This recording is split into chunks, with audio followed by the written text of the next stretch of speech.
नमस्कार दोस्तों, आप देख रहे हैं साइफर मिस्ट्री, जहां हम लाते हैं दुनिया की सबसे रहस्यमय घटनाएं, अनसुलझे रहस्य और हैरान कर देने वाली सच्ची कहानियां।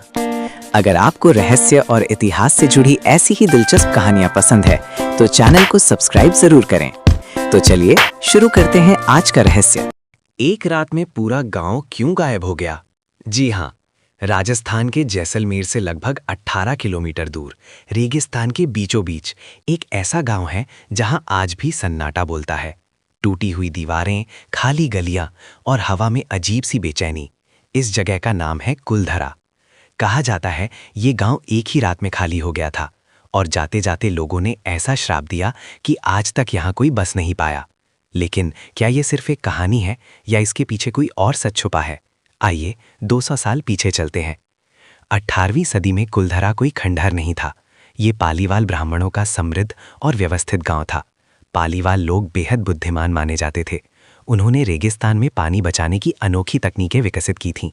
खेती होती थी, व्यापार होता था, गांव में खुशहाली थी। कहा जाता है कि कुलधरा अकेला नहीं था, इसके आसपास ऐसे ही 80 से अधिक गांव बसे थे। सब कुछ ठीक चल रहा था, लेकिन फिर आया एक नाम, रियासत का दीवान सलीम सिंह। कहानी के अनुसार वो अत्याचारी और लालची था। उसने पालीवालों पर भारी कर लगा दिया, लेकिन असली मोड़ तब आया जब उसकी नज़र एक पालीवाल ब्राह्मण की खूबसूरत बेटी पर पड़ी। कहा जाता है कि उसने धमकी दी, या तो लड़की को सौंप दो या पूरे गांव को बर्बाद कर दूंगा। गांव वालों के सामने कठिन फैसला था, सम्मान या जीवन। फिर एक रात कुछ ऐसा हुआ जो इतिहास बन गया। कहा जाता है कि कुलधरा और आसपास के सभी 80 प्लस गांवों के लोग चुपचाप अंधेरे में अपने घर छोड़कर चले गए। ना कोई शोर, ना कोई लड़ाई। सुबह जब दीवान के लोग पहुंचे, गांव खाली था।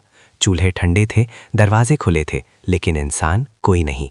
कहा जाता है जाते जाते उन्होंने श्राप दिया, यहाँ कोई बस नहीं पाएगा। सच में श्राप था? इतिहासकार कुछ और कहते हैं। कुछ शोध बताते हैं कि अत्यधिक कर वसूली, पानी की कमी, राजनीतिक दबाव, इन कारणों से लोगों ने सामूहिक पलायन किया।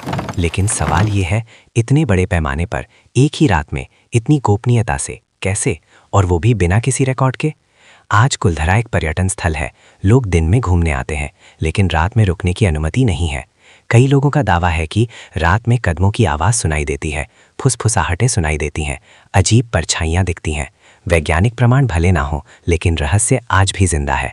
क्या ये सिर्फ एक सामूहिक पलायन था या सच में कोई श्राप? क्या दीवान की कहानी पूरी तरह सच है या समय के साथ जुड़ी एक लोक कथा? रेगिस्तान आज भी चुप है, दीवारें टूटी हैं, लेकिन सवाल खड़े हैं। कुलधरा आज भी इंतजार कर रहा है अपने सच के सामने आने का।